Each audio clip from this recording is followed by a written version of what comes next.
तो गाइस, क्या आपने कभी सोचा है कि आप कोई अपनी फेवरेट नॉवल को पढ़ रहे हो और जैसे उसका फाइनल चैप्टर खत्म हो वैसे ही वो आपकी हकीकत बन जाए और उस दुनिया में सिर्फ आप ही ऐसे हो जिसे पता हो कि आगे आने वाले टाइम में क्या होने वाला है और उससे कैसे बचा जा सकता है ना? काफी ज्यादा इंटरेस्टिंग। तो गाइस, आज से हम स्टार्ट करने जा रहे हैं ऐसे ही एक न्यू मानवा जिसका नाम है ओमनीसेंट रीडर्स। और हमारे एमसी ने ही उस पूरी की पूरी मानवा को पढ़ रखा है जिस वजह से उसे पता है कि उसे आगे कैसे बढ़ना है। तो चलिए देखते हैं कि आखिरकार उसकी जर्नी में उसे क्या क्या मुश्किलों का सामना करना पड़ेगा। तो अब टाइम वेस्ट नहीं करते, जल्दी से स्टार्ट करते हैं। ये एक सीरियलाइज्ड वेब नॉवल थी जिसे कोई भी रीड नहीं कर रहा था और मुझे समझ नहीं आ रहा था कि आखिरकार कोई भी क्यों इस मास्टरपीस को रीड नहीं कर रहा है। तब मैंने सोचा कि कौन ही होगा जो कि 3000 एपिसोड्स को देखेगा। मैं अकेला इस नॉवल को पढ़ने वाला था और मुझे लास्ट एपिसोड तक पहुंचने में 10 साल लग गए। पर उस टाइम मुझे बिल्कुल भी एहसास नहीं था कि जिस दिन मैं उस नॉवल को फिनिश करूंगा तब वो स्टोरी हकीकत में कन्वर्ट हो जाएगी जिसे मैं पिछले 10 सालों से पढ़ रहा था और मैं एक ऐसा पर्सन बन जाऊंगा जिसे ये पता होगा कि आखिरकार ये दुनिया किस तरह खत्म होने वाली है। तब यहाँ के 3 Ways to Survive the Apocalypse नाम की नॉवल को पढ़ रहा होता है और आज उसका आखिरी एपिसोड आ गया होता है और वहाँ पर लिखा होता है कि अगर आपने इस नॉवल को पढ़ा है तो आप सरवाइव जरूर करेंगे। जिसे पढ़कर किम को कुछ समझ नहीं आता क्योंकि उस आखिरी चैप्टर के अंदर सिर्फ इतना ही लिखा होता है और वैसे ही वो वेब नॉवल खत्म हो जाती है। मेरा नाम दोकजा किम है जिसका मतलब कोरिया में ओनली चाइल्ड होता है और जैसे मैं किसी को अपने आप को इंट्रोड्यूस करता हूँ वैसे वो लोग मेरे नाम की जगह उसके मीनिंग पर फोकस करने लगते हैं, जिस वजह से मुझे उन्हें बताना पड़ता है कि ये मेरा नाम है। मेरे फादर ने मेरा ये नाम इस वजह से रखा था ताकि मैं स्ट्रॉन्ग और इंडिपेंडेंट पर्सन बनूं, पर लगता है ये नाम मेरे लिए एक कर्स बन गया है क्योंकि मैं अपनी पूरी जिंदगी अकेला रहा हूँ। मैं हर रोज सबवे से घर जाते हुए सीरियलाइज्ड वेब नॉवेल्स पढ़ता हूँ, पर आज की सबवे राइड बिल्कुल अलग थी। तब हम देखते हैं किम को उसके एचआर डिपार्टमेंट की एक कलीग बुलाने लगती है जिसे देखकर वो नर्वस हो जाता है और तभी यू उसके पास आकर बैठ जाती है जिसे किम को बिल्कुल भी यकीन नहीं होता क्योंकि यू सबसे ज्यादा पॉपुलर गर्ल होती है जिसके पीछे लड़कों की लाइन लगी होती है। तो उसे यकीन नहीं हो रहा होता कि वो सबवे से अपने घर की ओर जा रही होती है जिस वजह से वो इसके बारे में यू से पूछने लगता है। एक्चुअली में किसी ने मेरी बाईसाइकिल को चुरा लिया है। क्या तुम बाईसाइकिल पर काम पर आती हो? आजकल मैं बहुत ज्यादा ओवर टाइम कर रही हूँ जिस वजह से मुझे लगा कि मैं बाईसाइकिल को यूज करके अपने आप को फिट रख सकती हूँ और कुछ पर्सनल रीजंस की वजह से भी मुझे ऐसा करना पड़ रहा है। वैसे मुझे इन बातों से कोई फर्क नहीं पड़ता है क्योंकि यू और मैं बिल्कुल अलग जिंदगियों में रहते हैं और मैं आप सभी को बता दूं कि यू वो वाला रीजन नहीं है जिस वजह से सबवे की राइड आज बिल्कुल डिफरेंट है। तो किम देखता है कि यू सबवे में बैठकर स्पेनिश सीख रही है जिस वजह से किम उसकी तारीफ करने लगता है और यू भी ये देखना चाह रही होती है कि आखिरकार किम क्या पढ़ रहा है। और जैसे उसे पता चलता है कि किम तो नॉवल पढ़ रहा है तब वो भी कुछ नॉवेल्स के नाम लेने लगती है और किम से पूछने लगती है कि आखिरकार उसका फेवरेट ऑथर कौन सा है, पर किम उसे ये नहीं बता पाता। आज वो दिन है जब मेरी फेवरेट वेब नॉवल खत्म हो रही है और लोगों को लग रहा होगा कि आखिरकार मैं एक वेब नॉवल की एंडिंग को इतना ज्यादा सीरियसली क्यों ले रहा हूँ, पर ये स्टोरी मेरे लिए बहुत ज्यादा स्पेशल है। मैं इस सीरीज को 8th ग्रेड से पढ़ता आ रहा हूँ। मैंने इसे तब भी पढ़ा था जब मुझे स्कूल में बुली किया जाता था, जब मैं एंट्रेंस एग्जाम फेल हुआ था, जब मैं अपने बैड लक की वजह से मिलिट्री सर्विस की फ्रंट लाइन पे आ गया था और जब मैं एक अनस्टेबल कॉन्ट्रैक्ट वर्कर था। और अब मुझे ये बहुत बुरा लग रहा है कि अब ये मेरा फिक्शियस वर्ल्ड खत्म हो रहा है। इस सीरीज के अंदर 3149 एपिसोड्स हैं और मुझे विश्वास नहीं हो रहा कि ये एक ही व्यू काउंट पर इतनी लंबी चली गई है, जिस वजह से पता नहीं मुझे ऐसा क्यों लग रहा है कि ये स्टोरी सिर्फ मेरे लिए लिखी गई है। मैं ऑथर को डोनेशन के साथ सपोर्ट करना चाहता था पर मैं इतना कैपेबल नहीं था, जिस वजह से मैंने ऑथर को सिर्फ कमेंट में थैंक यू कहा। मैंने और भी लोगों को इस सीरीज को रेकमेंड किया पर व्यूज ना होने की वजह से उन्होंने इसे नहीं देखा। तो यू किम को बुलाने लगती है और वो उसके इतनी ज्यादा करीब होती है जिसे देखकर वो घबरा जाता है और अपनी कंपनी के 1 साल कंप्लीट होने की बातें करने लगता है और ये भी कह रहा होता है कि अब उनका कॉन्ट्रैक्ट खत्म होने वाला है। और तभी उसे याद आता है कि यू को कंपनी ने फुल टाइम वर्कर बना लिया है, जिस वजह से वो उसे कांग्रेचुलेट करने लगता है। तो यू को देखकर किम को लगने लगता है कि अगर वो किसी नॉवल के कैरेक्टर्स होते तो यू पक्का हीरोइन होती क्योंकि वो बहुत ज्यादा मेहनत करती है और इसी वजह से वो फुल टाइम एम्प्लॉय बनी है। तब किम भी फॉरेन लैंग्वेज सीखने की बात करने लगता है जिस वजह से यू उससे पूछने लगती है कि क्या उसे उस ऐप का नाम जानना है जिससे कि वो पढ़ा करती है। जिस वजह से किम सोचने लगता है कि अगर उसके जिंदगी का जॉनरा नॉन फिक्शनल की जगह फैंटेसी होता तो क्या वो भी एक प्रोटैगनिस्ट बन सकता था। पर उसे इस बात का यकीन होता है कि वो अपनी लाइफ के जॉनरा को चेंज नहीं कर सकता, जिस वजह से वो यू को उस ऐप का नाम बताने से मना कर देता है, क्योंकि उसे कोई फर्क नहीं पड़ने वाला होता और वो अपने नॉन फिक्शनल जॉनरा में कभी भी प्रोटैगनिस्ट नहीं बन सकता। तब किम के फोन के ऊपर एक मैसेज आता है जिसमें TWS के ऑथर ने उसे थैंक यू भेजा होता है और उसे यह भी पता चलता है कि उसी की वजह से वो ऑथर अपनी स्टोरी खत्म कर पाया होता है, जिसके लिए उसे एक कॉन्टेस्ट में प्राइज भी मिला होता है। तब किम उसे कॉन्ग्रेचुलेट करता है और वो ऑथर उसे बताता है कि आज के फाइनल चैप्टर के बाद TWS से एक पेड कंटेंट बन जाएगा, पर उससे पहले वो किम को एक थैंक यू गिफ्ट भेजना चाहता है, जिसके लिए वो उससे उसका ईमेल एड्रेस मांगता है, क्योंकि उसी की वजह से वो अपनी स्टोरी पब्लिश कर पाया होता है। तब किम उसे अपनी ईमेल भेज देता है और ये उम्मीद करता है कि वो उसे $50 का गिफ्ट कार्ड भेज दे और तभी उसे ईमेल आ जाती है जहाँ पर लिखा होता है कि 7 बजे के बाद TWS से एक पेड कंटेंट बन जाएगी और हम देखते हैं अभी 6:55 हो रहे होते हैं, जिस वजह से किम अपने फेवरेट चैप्टर को पढ़ने के बारे में सोचता है। पर तभी वो देखता है कि TWS के सारे चैप्टर्स गायब हो चुके हैं और अचानक से उस ट्रेन की इमरजेंसी ब्रेक लग जाती है, जिस वजह से पूरी ट्रेन हिलने लगती है और किसी को भी समझ नहीं आ रहा होता कि आखिरकार वहाँ पर चल क्या रहा है। तब हम देखते हैं पूरे 7 बज चुके होते हैं और वहाँ पर इवैक्यूएट होने की अनाउंसमेंट होने लगती है, जिसे सुनकर सभी लोग कंफ्यूज हो जाते हैं। और तभी एक और अनाउंसमेंट होती है कि 8612 प्लेनेटरी सिस्टम की फ्री सर्विस खत्म हो चुकी है और अब मेन सिनेरियो स्टार्ट होने वाला है। उस टाइम मुझे बिल्कुल भी एहसास नहीं था कि मेरी लाइफ का जॉनरा हमेशा हमेशा के लिए बदलने वाला है। डोके भी एक मिथिकल क्रिएचर होते हैं जो कि गॉब्लिन की तरह बिल्कुल सिमिलर होते हैं और अभी के हालात देखकर मुझे वही याद आ रहे थे। पता नहीं क्यों मेरे दिमाग में ये आ रहा था, पर जिस तरह से सबवे रुकी थी और सारा कैबिन डार्क हो गया था, वैसे मुझे वो स्टोरी याद आने लगी और ऊपर से जो ओपनिंग लाइंस थी वो भी बिल्कुल TWS से स्टोरी जैसी सिमिलर थी, पर ये बिल्कुल भी रीजनेबल नहीं था। तब अचानक से यूवी डोकावी का नाम लेती है, जिसे सुनकर किम शॉक हो जाता है, क्योंकि उसे बिल्कुल नहीं लगा होता कि वो स्टोरी सच हो रही है। पर तभी उस कैबिन के अंदर एक पोर्टल खुलने लगता है, जिसके अंदर से डोकावी बाहर आ जाता है और किम उसे देखकर पूरी तरह से हैरान हो जाता है, क्योंकि फिक्शन और रियलिटी ओवरलैप कर चुकी होती है। तब डोकावी कुछ बोलने लगता है और किसी को भी उसकी बात समझ नहीं आ रही होती और वो बहुत ज्यादा अलग लग रहा होता है। मेरे अलावा किसी को भी नहीं पता था कि आखिरकार होने क्या वाला है, क्योंकि TWS के ओपनिंग पैराग्राफ में भी डोकावी अपीयर हुआ था और इसी क्रिएचर ने उस ट्रेजेडी के बारे में सूचना दी थी जो कि हजारों चैप्टर्स तक चली थी। पर ऐसा कैसे हो सकता है कि वो सेम डोकावी मेरे सामने खड़ा है। तब हम देखते हैं अचानक से सभी लोगों को डोकावी की बातें समझ में आने लगती हैं और एक बंदा उससे पूछने लगता है कि क्या वो लोग किसी फिल्म की शूटिंग कर रहे हैं, क्योंकि उस बंदे को ऑडिशन पे जाना होता है। इस टाइप का ऑडिशन लगता है मुझे और ज्यादा रिसर्च करनी चाहिए थी। उन्होंने मुझे बताया था कि अगर हम 7 बजे के अराउंड पे वॉल रखेंगे तो मुझे बहुत सारे कस्टमर्स मिलेंगे। पर इसे छोड़ो और मेरी बात ध्यान से सुनो, क्योंकि मैं तुम लोगों को कुछ इम्पोर्टेंट बताने वाला हूँ। तब हम देखते हैं कोई भी उसकी बात सुनने के लिए तैयार नहीं होता और सभी लोग उसे कह रहे होते हैं कि उन्हें वहाँ से जाने दो। पर किम को एहसास होता है कि आगे क्या होने वाला है, जिस वजह से वो उन्हें रोकने के बारे में सोचने लगता है, पर उसे समझ नहीं आ रहा होता कि आखिरकार वो करे क्या। तब वो यू को हिलने से मना करता है और यहाँ हम देखते हैं उन लोगों की बेकार सी बातें सुनकर डोकावी को गुस्सा आ जाता है, जिस वजह से वो उस बंदे का सिर उड़ा देता है जिसने सबसे पहले उससे सवाल पूछा था। हम लोग यहाँ पर कोई फिल्म की शूटिंग नहीं कर रहे हैं और ये ना ही कोई ड्रीम है और ना ही कोई नॉवल और ना ही ये कोई ऐसी रियलिटी है जिसके बारे में तुम कुछ जानते हो। तब ये सब कुछ देख के किम को पूरा यकीन हो जाता है कि ये सब कुछ सच है। तुम सभी लोगों ने आज तक अपनी लाइफ बड़े आराम से जी है। तुम लोगों ने सांस ली है, खाना खाया है और खुद को रिप्रोड्यूस किया है, पर तुम लोगों ने इसका कोई पैसा नहीं दिया है। तुम सभी लोग अभी तक सुविधाओं से भरी हुई लाइफ जी रहे थे, पर अब सब कुछ खत्म हो चुका है, क्योंकि अब लाइफ में कुछ भी फ्री नहीं रहा है। तब हम देखते हैं किम और यू के फाइनेंस टीम का मेंबर हान डोकावी को पैसे ऑफर करने लगता है और उससे पूछने लगता है कि आखिरकार उसे कितने पैसे चाहिए। तो तुम मुझे अपने पैसे दे रहे हो। मनी एक अच्छा ऑब्जेक्ट है जो तुम ह्यूमंस के बीच में चलता है, पर ये सिर्फ तुम्हारे ही स्पेस टाइम में वैलिड है।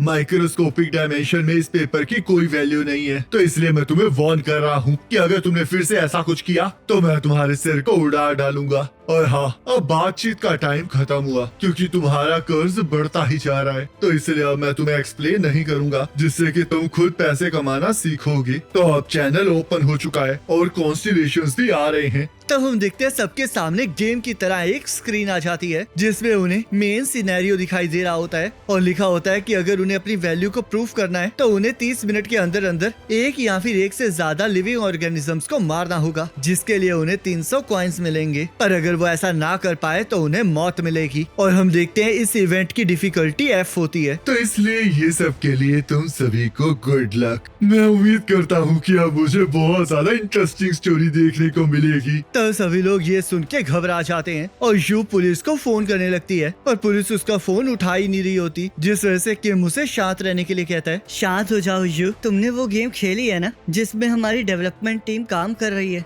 और तुम्हें पता है ना कि उसमें सिर्फ कुछ ही लोग अपोकलिप्स को सरवाइव कर पाते हैं। तो इस चीज को वैसे ही सोचो कि हम लोग उस गेम का पार्ट हैं और हर एक गेम में रूल्स होते हैं जिन्हें हमें फॉलो करना पड़ता है, और अब हमें उन्हीं रूल्स को फिगर आउट करना पड़ेगा। तब किम आसपास की चीजों को देखने लगता है और इस चीज को देखकर उसे इस चीज को एक्सेप्ट करने के अलावा कोई चारा नहीं होता कि वो जिस TWSA को पिछले 10 सालों से पढ़ रहा था वो अब सच हो गई है, जिस वजह से वो सोचने लगता है कि आखिरकार अब उसे सरवाइव करने के लिए क्या करना चाहिए। तब एक आर्मी लेफ्टिनेंट ली सबको शांत रहने के लिए कहता है। सभी लोग गहरी सांस लें और शांत हो जाए। और जैसे कि आप सभी को पता है कि इस तरह की नेशनल इमरजेंसी में छोटी सी गलती भी बहुत बड़ी तबाही ला सकती है और बहुत से लोगों को चोटें लग सकती हैं, जिस वजह से अब इस सिचुएशन को मैं संभालूंगा क्योंकि मैं एक आर्मी का लेफ्टिनेंट हूँ। मुझे अभी अभी मेरी यूनिट से एक मैसेज आया है कि ये एक लेवल 1 नेशनल इमरजेंसी है और मैं आर्मी बेस को कांटेक्ट करने की कोशिश कर रहा हूँ, पर मैं उन्हें कांटेक्ट नहीं कर पा रहा हूँ।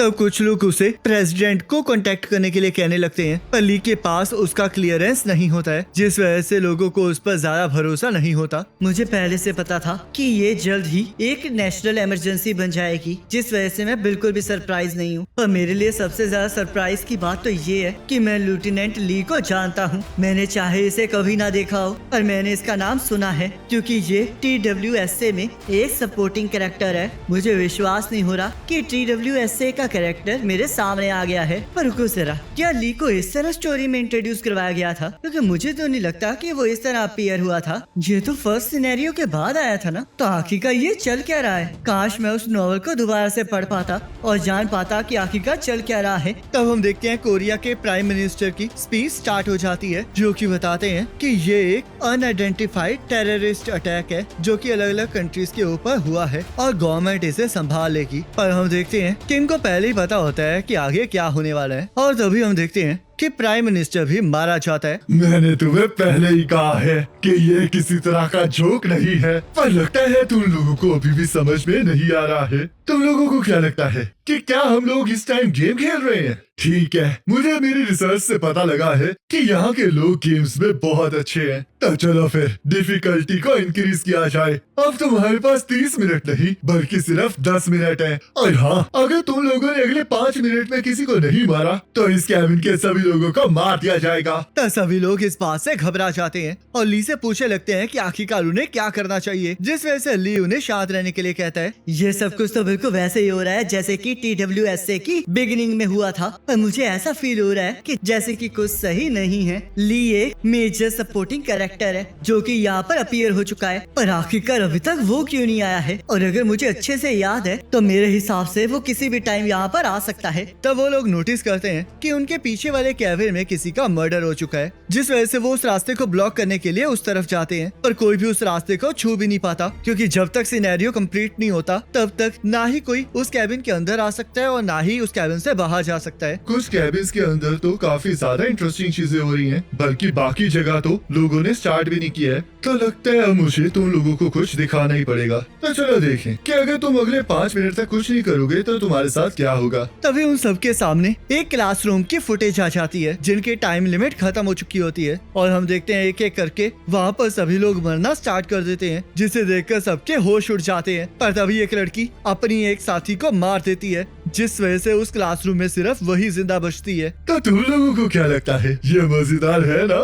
तो सभी लोग ये देख के बहुत ज्यादा हैरान हो जाते हैं और उन्हें समझ नहीं आ रहा होता कि आखिरकार अब उनके साथ क्या होने वाला है। तो यू भी बहुत ज्यादा डरने लगती है। ये कितनी ज्यादा अजीब बात है ना कि वो अभी तक नहीं आया है, क्योंकि जिन चीजों से मैं फेमिलियर हूँ और जिनके बारे में मुझे पता भी नहीं है कि वो स्टोरी का पार्ट है भी या नहीं, वो भी सब कुछ एक ही टाइम पर हो रहा है। काश मैं TWSA को दोबारा से पढ़ सकता तो मुझे पता लग जाता कि आखिरकार हो क्या रहा है। पर एक सेकंड रुको, ऑथर ने जो मुझे मेल भेजी है उसने उन्होंने एक अटैचमेंट भी भेजी थी ना। मुझे मेरी आंखों पर विश्वास नहीं हो रहा कि उन्होंने मुझे पूरी की पूरी नॉवेल सेंड कर दी है। क्या ये इलीगल शेयरिंग नहीं हुई? तो हम देखते हैं जैसे ही किम को उस नॉवल के बारे में पता लगता है वैसे उसके सामने गेम की तरह विंडोज खुल जाती हैं, क्योंकि उसे एक एक्सक्लूसिव एट्रीब्यूट मिल गया होता है और उसके साथ एक स्किल स्लॉट भी मिला होता है, जिस वजह से अब सिर्फ यही चीज फाइंड आउट करनी रह गई होती है कि उसे किस तरह का एट्रीब्यूट मिला है। पर हम देखते हैं वो उस एट्रीब्यूट विंडो को ओपन ही नहीं कर पाता है, जिस वजह से उसे कोई अंदाजा नहीं होता कि उसकी एट्रीब्यूट और स्किल क्या है। तब वो उस चीज को छोड़ के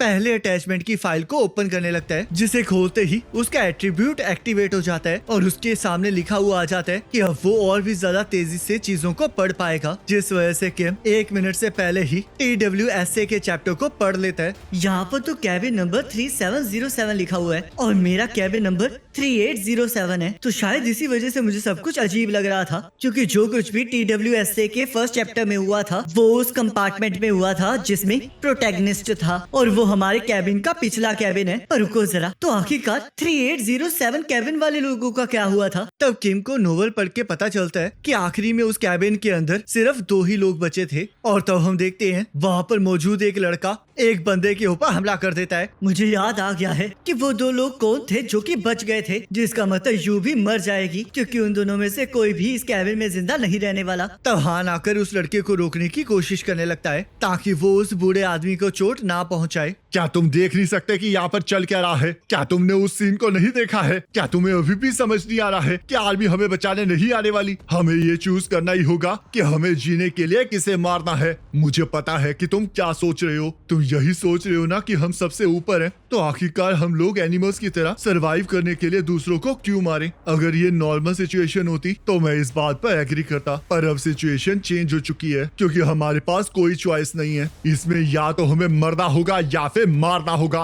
और आखिरकार जब हमारी लाइफ ही खतरे में होगी तो हमें कौन ही ब्लेम करेगा? तो इसलिए ध्यान से सोचो, क्योंकि जिस दुनिया को तुम जानते हो वो खत्म हो चुकी है और अब ये नई दुनिया बन गई है जहाँ पर हमें न्यू रूल्स के अकॉर्डिंग चलना ही होगा। इसका नाम नामवून है और इसने सबसे जल्दी TWSA के वर्ड को एक्सेप्ट कर लिया था और यही था जिसने लोगों की मोरालिटी को पूरी तरह से डिस्ट्रॉय कर दिया था और लोगों को एहसास दिलाया था कि दुनिया बदल चुकी है। तब हम देखते हैं कुछ लोग उसकी बातों पर एग्री करते हैं और उस बूढ़े आदमी को मारना स्टार्ट कर देते हैं। ये सब कुछ देख के मुझे एक लाइन याद आई है कि एग्जीक्यूशनर्स ने इलेक्ट्रिक चेयर का लीवर एक ही टाइम पर खींचा था ताकि वो ये चीज छुपा सके कि असलियत में प्रिजनर को किसने मारा था। और ये देखकर मुझे ऐसा ही लग रहा था कि मैं नोवेल के उसी पार्ट को पढ़ रहा हूँ। मुझे तो ऐसा लग रहा था कि जैसे कि ये लोग किसी और वर्ल्ड में हैं और मैं सिर्फ इन्हें दूर से देख रहा हूँ, क्योंकि मैं इसके अलावा कुछ और नहीं कर पा रहा था। और ऐसा इस वजह से भी था क्योंकि अगर मैं बिना सोचे समझे मेन स्टोरी के अंदर दखल अंदाजी करूंगा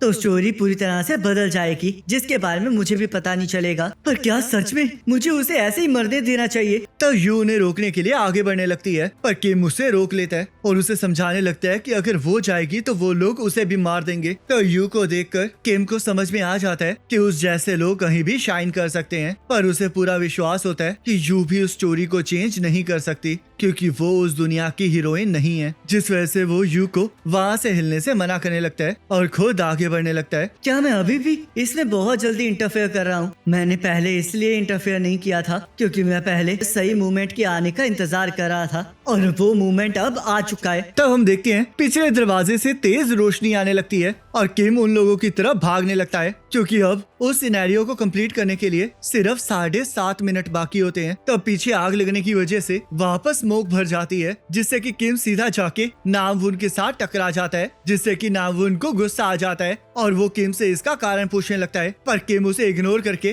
कुछ ढूंढ रहा होता है, पर तभी उसे वहाँ पर एक बच्चा दिखाई देता है और वो उसके हाथ से उसके इंसेक्ट वाला डब्बा रख लेता है और उस लड़के को एक इंसेक्ट पकड़ा देता है। सभी लोग मेरी बात ध्यान से सुनो। उस इंसान को मारने का मतलब ये नहीं है कि तुम सभी लोग बच जाओगे, क्योंकि चाहे हम लोग उस इंसान को मार भी देंगे तो हमें सिर्फ थोड़ा सा टाइम ही मिलेगा, और आखिरकार उसके बाद क्या होगा। तो काबी ने कहा है कि हर एक पर्सन को जिंदा रहने के लिए किसी को मारना होगा, तो आखिरकार अब इसके बाद किसे मारेंगे? ये तो बहुत ज्यादा ऑब्वियस चीज है कि हम लोग अगली बार तुम जैसे लूजर्स को मारने वाले हैं। और हाँ, तुम्हें चिंता करने की कोई जरूरत नहीं है, क्योंकि तुम्हारे मरने के चांसेस वैसे भी 50-50 ही है। मुझे लगा ही था कि तुम कुछ ऐसा ही कहने वाले हो। गाइस, जब हम इस चीज से बिना मर्डर बने बच सकते हैं तो आखिरकार हम अपनी लाइफ के साथ गैम्बलिंग क्यों करें? क्या तुम पागल हो? सिनेरियो में कहा गया था कि हमें किसी ह्यूमन बीइंग को मारना है। बिल्कुल भी नहीं। सिनेरियो में कहा गया है कि हमें एक या फिर एक से ज्यादा लिविंग ऑर्गेनिजम्स को मारना है, जिस वजह से हम इन इंसेक्ट्स को मार सकते हैं। तब जैसे ही सभी लोगों को अपने बचने का रास्ता दिखाई देता है, वैसे ही वो किम के ऊपर हमला कर देते हैं। मुझे लगा ही था कि अब ये लोग मेरे पीछे पड़ेंगे,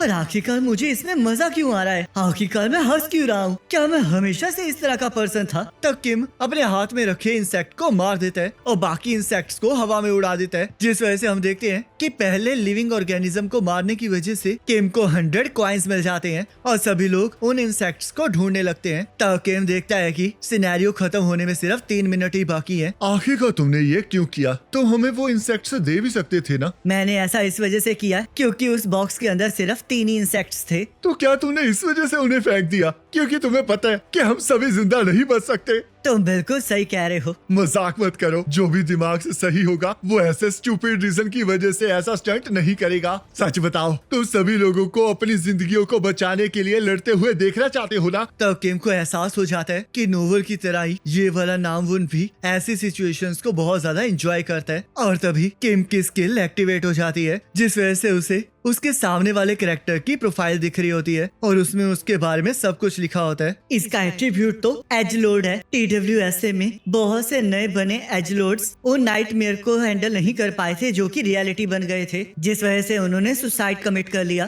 पर नामुन उन सबसे अलग था, क्योंकि ये कोई मामूली एजलॉर्ड नहीं था। ये बहुत टाइम से ऐसे ही अपोक्लिप्स का इंतजार कर रहा था और इसने बहुत जल्दी ही इस वर्ड को अडेप्ट कर लिया था, और अब ये डेल्यूजनल डीमन मेरे साथ टीम अप करने में इंटरेस्टेड है। तब हमें यहाँ पर 3707 कैबिन का सीन दिखाया जाता है, जहाँ पर आग लग चुकी होती है और सिर्फ एक ही सर्वाइवर वहाँ पर जिंदा बचा होता है। तब यहाँ सभी लोग अभी भी इंसेक्ट्स को ढूंढ रहे होते हैं और किम नामवुन से हाथ मिलाने से मना कर देता है। अगर मैं इसके साथ टीम अप करूंगा तो मेरा सर्वाइवल गारंटेड है, पर मैंने TWS से पढ़ रखी है और मुझे इसके फ्यूचर के बारे में सब कुछ पता है। और अब जब मैंने इसे पास से देख लिया है तो मुझे एहसास हो गया है कि मुझे इस कैरेक्टर से कितनी ज्यादा नफरत है। तब नामवुन उस बूढ़े पर्सन को मारने जाने लगता है, क्योंकि वो उसे भी एक इंसेक्ट की तरह ही समझ रहा होता है। पर तभी किम उसे रोक देता है, जिस वजह से नामवुन को किम के ऊपर गुस्सा आ जाता है और वो किम के ऊपर हमला कर देता है। पर किम को पता होता है कि वो कौन सा मूव यूज करने वाला है, जिस वजह से वो उसके हमले से बच जाता है। तब नामवुन फिर से किम के ऊपर हमला कर देता है, पर किम उसके हमले को रोक देता है, जिस वजह से वो अपनी स्किल ग्रिम डार्क अवेकनिंग को एक्टिवेट कर देता है, पर किम उसे डॉज कर लेता है।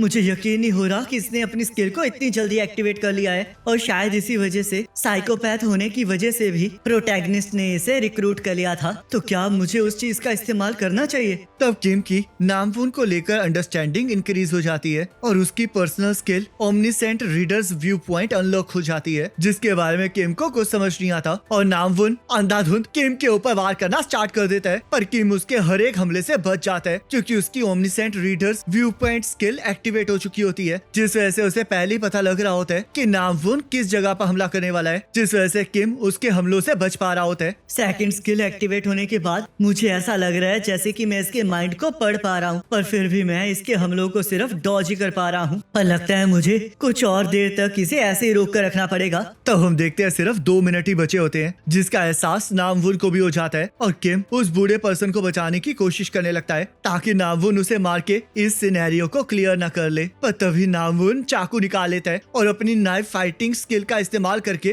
किम के हर्ट के ऊपर हमला कर देता है और किम बहुत मुश्किल से उसे डॉज कर पाता है, पर फिर भी उसके कंधे पर कट आ जाता है। तब किम उस बूढ़े पर्सन को वहाँ से से ले जाने लगता है। क्या मैं यहाँ पर अगर नामवुन से हार गया तो क्या मैं मर जाऊंगा? ये दुनिया सर्वाइवल ऑफ द फिटेस्ट पर काम करती है। पर रुको, दुनिया तो हमेशा से ही ऐसी थी। जंगल के लॉ के अकॉर्डिंग हमेशा ही स्ट्रॉन्ग वीक को ही अपना निशाना बनाते हैं, तो इसलिए कुछ भी नहीं बदला है। बस रूल्स अब और ज्यादा क्लियर हो गए हैं। तो इसलिए अगर मुझे भी सरवाइव करना है तो मुझे भी उन रूल्स को मानना ही पड़ेगा, क्योंकि अगर मैंने हेजिटेट किया तो मैं मारा जाऊंगा। आखिरकार अब तुम क्यों रुक गए? क्या अब तुम्हारे पास भागने के लिए स्ट्रेंथ नहीं बची है? तो चलो फिर अब इसे जल्दी से खत्म कर दो, क्योंकि अब वैसे भी ज्यादा टाइम नहीं बचा है। क्या तुम्हें पता है कि इंसेक्ट्स के एग्स को भी ऑर्गेनिजम्स कहा जाता है? आखिरकार तुम ये कौन से बकवास करने लग गए हो? मैं तुम्हें बता दूं कि ऐसा सच में होता है। तब किम एक और इंसेक्ट को मार देता है जिसके अंदर अंडे होते हैं, जिस वजह से किम को बहुत सारे बोनस कॉइन्स मिल जाते हैं और उसकी विंडो के ऊपर कॉइन यूसेज का ट्यूटोरियल आने लगता है। पर तभी नामवुन उसके ऊपर हमला कर देता है, जिस वजह से किम उस ट्यूटोरियल को स्किप करके अपने 2700 कॉइन्स को अपने स्टेमिना में इन्वेस्ट कर लेता है, जिस वजह से उसका स्टेमिना सीधा लेवल 1 से लेवल 10 पहुंच जाता है और उसकी फिजिकल ड्यूरेबिलिटी भी बहुत ज्यादा इंक्रीज हो जाती है, जिस वजह से नामवुन का चाकू किम की चेस्ट को भेद ही नहीं पाता। आखिरकार ये कैसे हुआ? ग्रास होपर्स मेटिंग सीजन के दौरान 100 से भी ज्यादा अंडे देते हैं, तो इसलिए मैं नहीं मरने वाला हूँ, बल्कि तुम मरने वाले हो। तब नामवुन घबरा जाता है क्योंकि सिर्फ 1 ही मिनट बाकी होता है और वो अंधाधुंध किम के ऊपर हमला करना स्टार्ट कर देता है। पर हम देखते हैं टाइम खत्म होने तक वो किम को बिल्कुल भी नहीं मार पाता और वहाँ पर बाकी मौजूद लोग भी मरने लगते हैं, जिस वजह से उस कैबिन में सिर्फ 5 लोग ही जिंदा बचते हैं। और इसी के साथ ये पार्ट कंप्लीट हो जाता है। अब नेक्स्ट पार्ट का लिंक आपके स्क्रीन पर आ रहा होगा, उस पर क्लिक करके अगले पार्ट को देख सकते हैं।